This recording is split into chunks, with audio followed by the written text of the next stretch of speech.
Good morning, boys and girls. Today we are going to read chapter 16 of our Nancy Drew book, Secret of the Old Clock. This chapter is called The Capture. Eagerly, Nancy removed the little notebook from the hook. By holding the book directly under the beam of her flashlight, she could make out the words on the cover. Property of Josiah Crowley. "I've found it at last," she thought excitedly. Quickly turning the first few pages, she saw that they were yellowed with age. The writing was fine and cramped, and the ink had faded. The pages were crowded with business notations, and it was difficult to make out the words.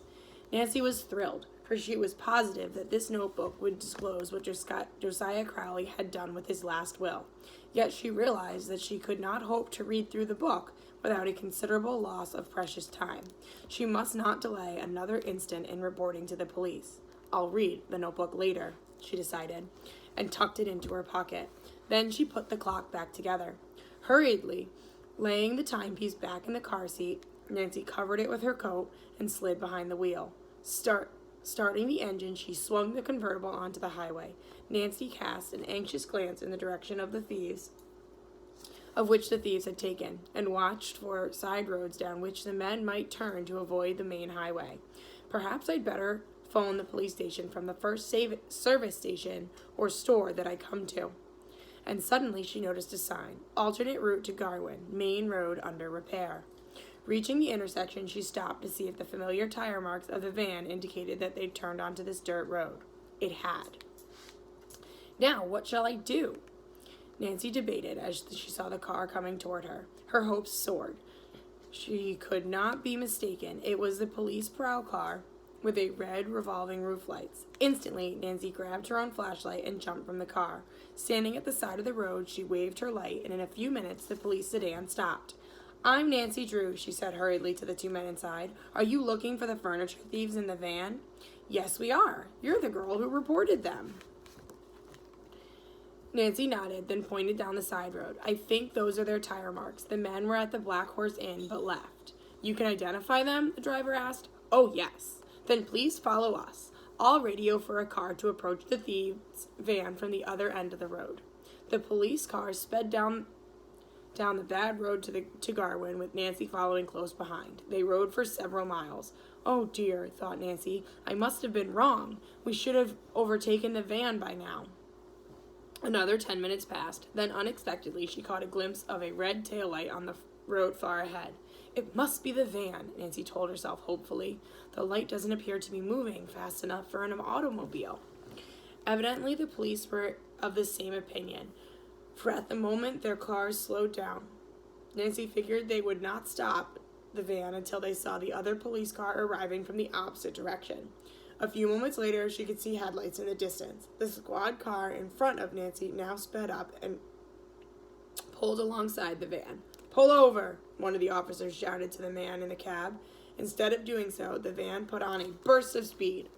But in order to avoid smashing into the oncoming squad car, the driver pulled too far to the right, and the van swerved sharply. Its two right wheels went off a deep ditch, and the vehicle toppled over. In an instant, the officers were out of the car and had the fugitives covered. By this time, Nancy, who had stopped her car at the side of the road, came running up.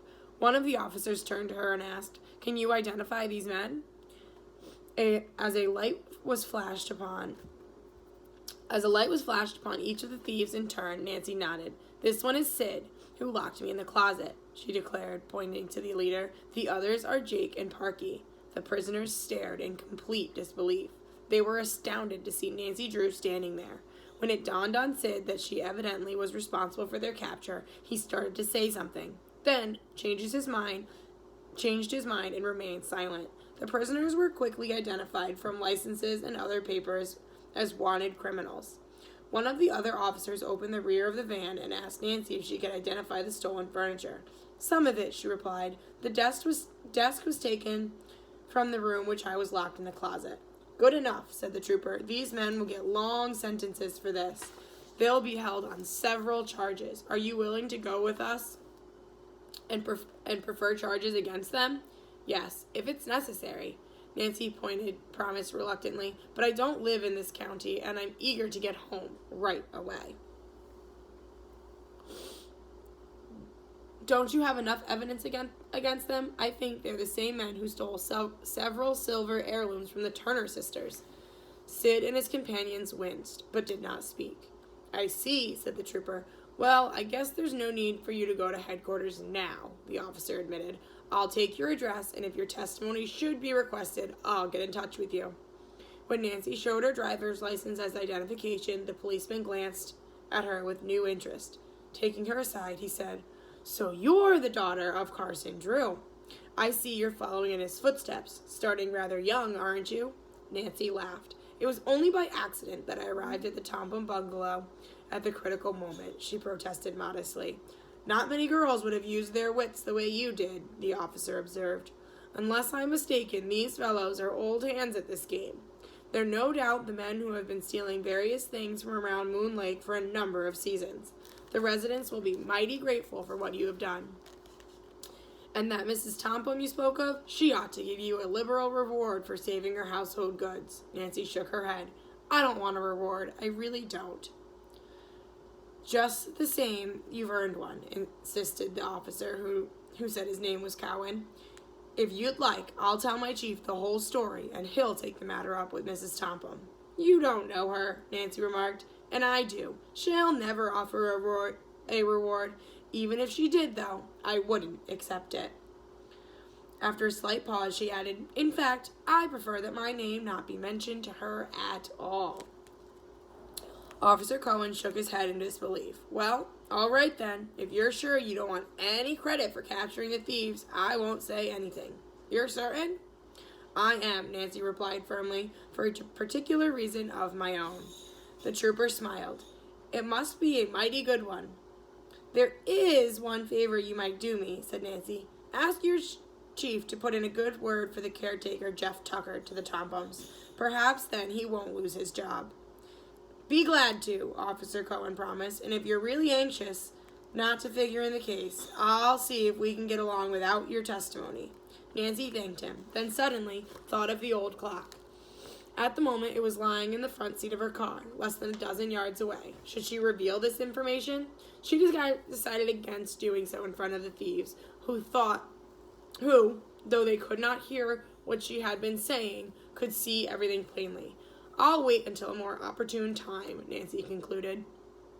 It was agreed among the state policemen that one of them would stay to guard the van and keep a radio car standing by there. The other 3 troopers would take the captive thieves to headquarters. 3 prisoners, their faces sullen, were crowded into the car. One of the troopers took the wheel, while the other beside him kept the handcuffed trio closely covered. Officer Cohen, a strapping husky man, turned to Nancy. I'll ride with you, he said. You're going past headquarters on the main road? I'm on my way to River Heights, she responded. Then the station is on your route. You can drop me off, if you will. Why, of course, Nancy stammered. I'd be glad to. At once she thought of the Crowley clock. What if Officer Cohen should not accept her explanation for why she had helped herself to the heirloom and its strange contents? If this happened, her progress in solving the mystery might receive a serious setback. Even as these disturbing ideas raced through her mind, the trooper started towards the blue convertible. Nancy braced herself. I'll just have to fess up, she said to herself, and take the consequences. That's the end of chapter 16.